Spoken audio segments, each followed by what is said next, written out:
जब भी बात हम रावण की करते हैं तो रावण के पास ऐसी अनेकों चीज़ें हैं जो बहुत ज़्यादा एक्साइटिंग है।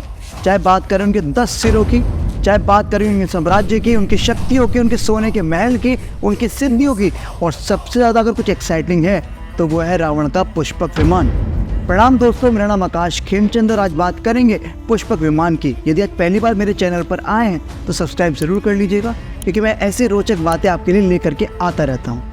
महर्षि भारद्वाज द्वारा एक रहस्यमय शास्त्र लिखा गया है जिसका नाम है विमान शास्त्र, जिसमें कहा जाता है कि अनेकों विमान बनाने के अनेकों ही तरीके हैं। सनातन धर्म में कई सारी कथाओं में विमानों का जिक्र आता है। जैसे द्वापर युग में भी राजा शार्क के पास एक रहस्यमय विमान था जो इतना बड़ा था जिसने पूरी द्वारका नगरी को ढक दिया था। मैं जल्द ही इसके ऊपर एक पूरी वीडियो लेकर के आने वाला हूँ।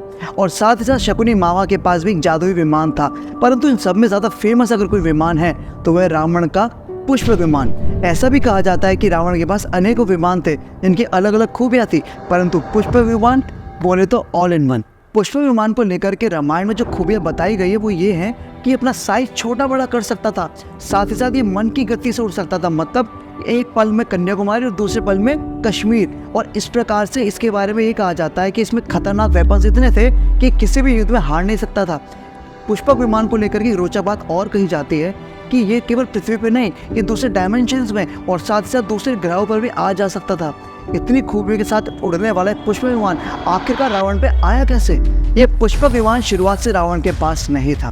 इसे विश्वकर्मा ने भगवान ब्रह्मा के लिए बनाया था और बाद में आशीर्वाद रूप में भगवान ब्रह्मा ने इसे कुबेर को दे दिया था। कुबेर रावण का सौतेला भाई था, इसलिए रावण ने कुबेर से इसे छीन लिया था, या फिर कहो युद्ध में जीत लिया था। रावण की मृत्यु के बाद श्री राम ने इस पुष्पक विमान को विभीषण को सौंप दिया था, जिसमें विभीषण ने ही भगवान श्री राम, लक्ष्मण और जानकी जी को अयोध्या भेजा था। बाद में इस पुष्पक विमान का क्या हुआ इसकी कोई कथाएं तो नहीं है, पर ऐसा माना जाता है कि इस पुष्पक विमान को भगवान श्री राम ने ब्रह्मा जी को ही वापस कर दिया था। अगर आज के युग की बात करूँ तो कुछ साल पहले किताब आई थी aeroplane science and ancient India. इसके एक आर्टिकल के मुताबिक सन 2012 में अफगानिस्तान में यूएस आर्मी को एक पहाड़ी की गुफा के अंदर एक एंशिएंट अजीब सा दिखने वाला फ्लाइंग ऑब्जेक्ट दिखा था, जो अपने चारों तरफ एक मैग्नेटिक फील्ड रिलीज कर रहा था। जब वो आर्मी की टुकड़ी उसकी तरफ जाती है तो वहाँ पे अचानक बहुत तेज रोशनी हो जाती है, जिसके कारण उस टुकड़ी में से 8 जवान गायब हो जाते हैं और साथ ही साथ वो विमान भी। ये बात सीक्रेटली यूएस में फैल गई थी और उस वक्त के टॉप मिनिस्टर, जिसमें ओबामा भी शामिल थे, वो खुद आए थे इस बात को सर्वे करने के लिए। कुछ भी कहो, परंतु हमारा इतिहास केवल उतना ही नहीं है जितना हम लोग जानते हैं। हमारे ग्रंथ पुराणों में इतनी तमाम बातें लिखी हुई हैं, यदि उन पर शोध किया जाए तो ऐसी अनेक चीज़ें निकल करके आएंगी जो हमारे इतिहास को पूरा बदल सकती हैं। ये वीडियो आपको कैसा लगा मुझे कमेंट में ज़रूर बताइएगा, और यदि आप ऐसी और वीडियो देखना चाहते हैं तो मेरे को बताते रहिएगा, ताकि मेरे को भी मज़ा आए और आपको जानने में बड़ा मज़ा आए। चलिए मिलते हैं अगली वीडियो में एक नए टॉपिक के साथ, तब तक के लिए प्रणाम।